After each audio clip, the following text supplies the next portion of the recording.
இப்போ மனித சமுதாயத்தையே ஆட்டி வைக்கக்கூடிய மிகவும் கேட்டாலே அதிர்றது இல்லை அப்படிங்கிற மாதிரி நிறைய நோய்கள் இருக்கு இல்லையா? அதை வந்து நீங்கள் நினைக்கிற மாதிரிலாம் அவ்வளோ பெரிய விஷயம்லாம் கிடையாது. ரொம்ப ரொம்ப கேவலமான ஒரு மட்டமான விஷயம். அதை இவ்வளோ பெரிய பூதாகாரமாக அதை கொண்டு வரத்துக்கு எந்த அர்த்தமும் இல்லை. நீங்கள் கேள்விப்பட்டிருங்க அதிக ரத்த அழுத்தம் இல்லையா? இப்போ இந்த அதிக ரத்த அழுத்தத்துக்கு பார்த்தீங்கன்னா ப்ரெஷருக்கு பல வருஷமா மாத்திரை சாப்பிட்ருப்பாங்க. அப்போ இந்த ரத்த அழுத்தத்தை குணப்படுத்துவதற்கு ஏதாவது ஒரு முறை இருக்கா அப்படின்னா அது ஒரு மிகப்பெரிய ப்ராசஸ். நீங்கள் கேள்விப்பட்டிருக்க மாட்டீங்க, நம்ம அன்றாடம் பயன்படுத்தக்கூடிய வெண்டைக்காய் இருக்கு இல்லையா? வெண்டைக்காய், அந்த வெண்டைக்காயை வந்து நல்லா ஒரு 10 நிமிஷம் வெந்நீரில் ஊற போட்டு கொஞ்சம் சாஃப்ட் ஆகிட்டு நல்ல மென்று, பாஸ்கர் ஐயா சொல்கிற மாதிரி நல்ல மென்று உமிழ்நீரோட கலந்து சாப்பிட்டாங்கன்னா 3 நேரம், காலையில் மத்தியானம் நைட் 3 நேரமும் உணவுக்கு முன்னாடி ஒரு 4 வெண்டைக்காய், கரெக்டாக 3 நாள் கழித்து மறுபடியும் ப்ரெஷர் பார்த்தா நார்மலாக இருக்கும். நார்மலாக இருக்குங்கிறத அவளுக்கு அந்த சிம்டம்ஸும் இருக்காது, நல்லா ஆகிடும்.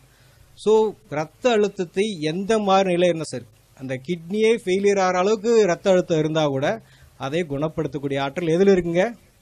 வெண்டைக்காயில் இருக்குது. அப்புறம் ரெண்டாவது பார்த்தீங்கன்னா ரொம்ப இருதயம், ஹார்ட் சம்மந்தப்பட்ட கார்டியா நிறையா வந்து கார்டியா வாஸ்குலர் டிசீஸ் ரொம்ப நிறையா வருது. ஸோ அந்த மாதிரி இருதய சம்பந்தப்பட்ட பிரச்சனைகளுக்கு வந்து எந்த மாதிரி தீர்வு? இருதயம் ஏன் பலகீனமாக அடையுது அப்படின்னா உடம்புல வந்து துவர்ப்பு சத்து இருக்குது பார்த்தீங்களா? அந்த துவர்ப்பு சத்து வந்து ரொம்ப கம்மியாக இருக்குது. அந்த துவர்ப்பு சத்து நம்ம சாப்பிட்றது ரொம்ப ரொம்ப குறைவு. அப்போ இரத்த குழாய்கள் நல்லா சுருங்கி விரியணும், ரத்தம் வெளியேற்றக்கூடிய இருதயம் நல்லா சுருங்கி விரியணும்னா அதுக்கு துவர்ப்பு நிறைய வேணும். துவர்ப்பை வந்து தனியாக சாப்பிட்றதுக்கு பதிலாக துவர்ப்பை வந்து உணவாக சாப்பிட்றது நல்லது. ஆக நம்ம எந்த இடத்துக்கு போனாலும் ஒரு விசேஷத்தில் வந்து முன்னாடி என்ன வச்சுருக்காங்க? வாழை மரம், வாழைக்காயை வந்து தொங்க வச்சுருக்குறாங்க.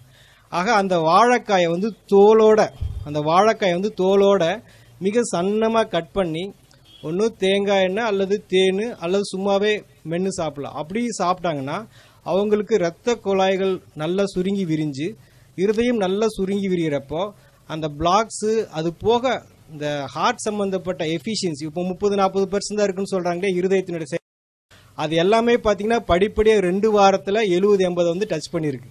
எதனால்? ஒரு வாழைக்காயினால். வாழைக்காயோடைய காஸ்ட் எவ்வளோ ஆகுதுங்க? ஒரு காய் வந்து 5 ரூபா. அப்படி இருக்கிறப்போ ஒரு 2 வாரத்தில் பார்த்தீங்கன்னா எந்த மருத்துவத்தினாலையும் கொடுக்க முடியாத ஆற்றலை வந்து அந்த வாழைக்காயால் கொடுக்க முடியும். அப்புறம் பார்த்தீங்கன்னா